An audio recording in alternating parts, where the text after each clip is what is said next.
Welcome to this explainer. Let's jump right in. Because look, the pharmaceutical manufacturing landscape is currently undergoing this massive existential transformation. We're talking about a complete, ground-up overhaul of how life-saving medicines are actually made and delivered to the world. It is a really exciting time. Now, you might be wondering, why are the traditional, decades-old methods of making medicine suddenly cracking under modern industry pressures? Like, what exactly changed to make the old way of doing things so obsolete so fast?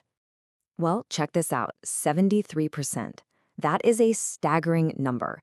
It represents the amount of pharmaceutical companies right now that are struggling just to integrate data across their manufacturing systems.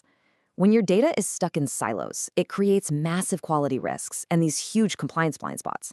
Simply put, you literally cannot make tomorrow's highly complex drugs with yesterday's disconnected data. It just doesn't work.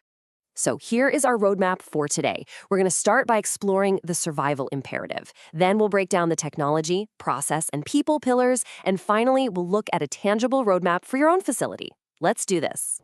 Section 1. The manufacturing survival imperative.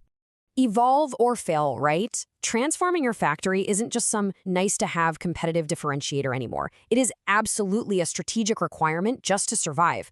The industry is facing what is basically a perfect storm of converging pressures.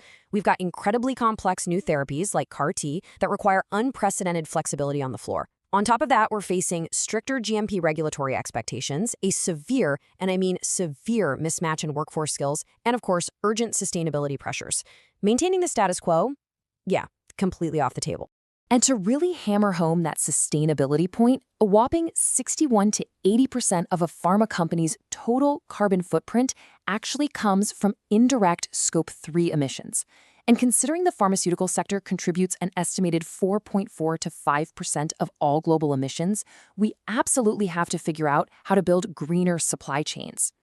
All right, moving right along to Section 2, technology, specifically AI and digital twins. You can really think of AI as the central nervous system of the future factory. It steps up as the ultimate solution to the challenges we were just talking about by taking these isolated manufacturing functions and completely flipping them from reactive to highly predictive.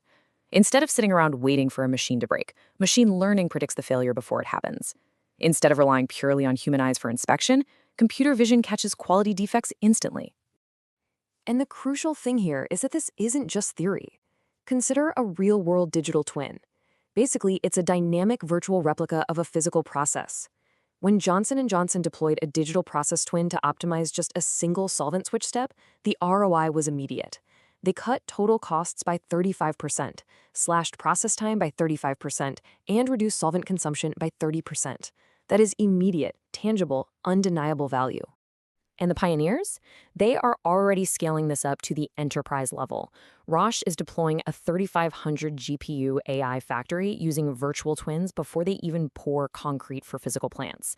And Eli Lilly is throwing down a staggering $1 billion on their LilyPod supercomputer. I mean, the heavyweights are placing massive, massive bets on this tech today. Section 3, process, continuous and connected.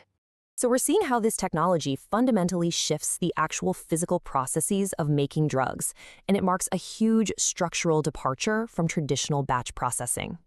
In the old days, it was a very stop and start method, Make a batch, hold it, test it, wait.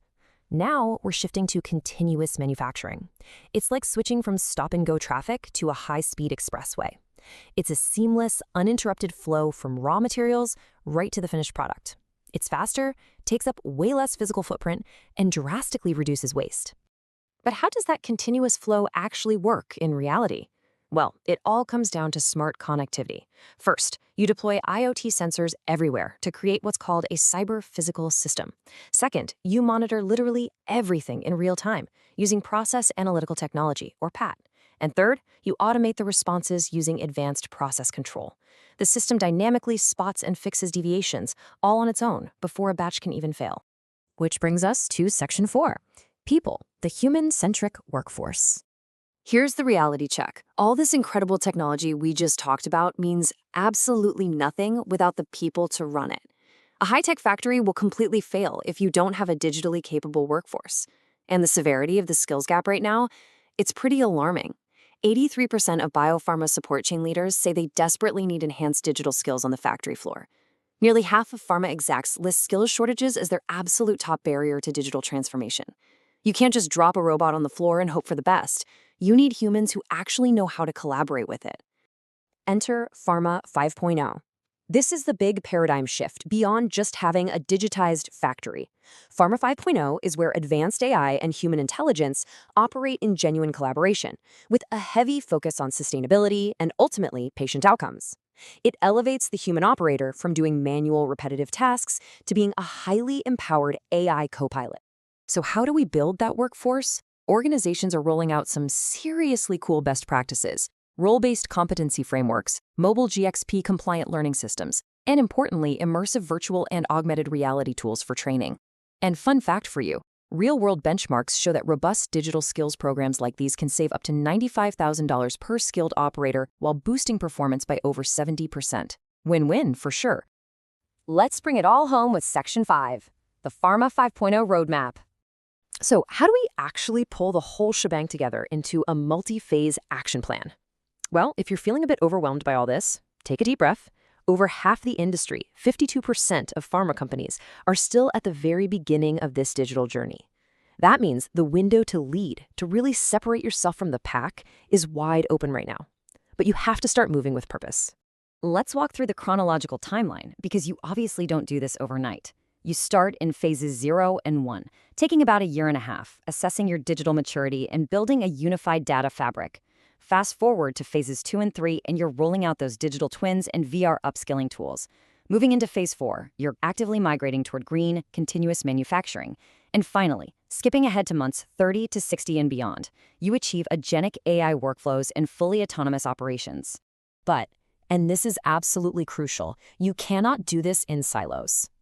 Transformation requires moving with strategic intent across technology, processes, and people simultaneously. If you treat this as just some software procurement exercise instead of an enterprise-wide cultural shift, you are going to underperform. Period. And if you're worried about the red tape, there is actually some incredibly encouraging news here. Regulators are actively pushing this forward. In January 2026, the FDA and EMA issued joint guiding principles for AI and drug development. They are explicitly increasing manufacturing flexibility for cell and gene therapies just to get treatments to patients faster. Basically, regulators are giving us the guardrails so we can innovate safely.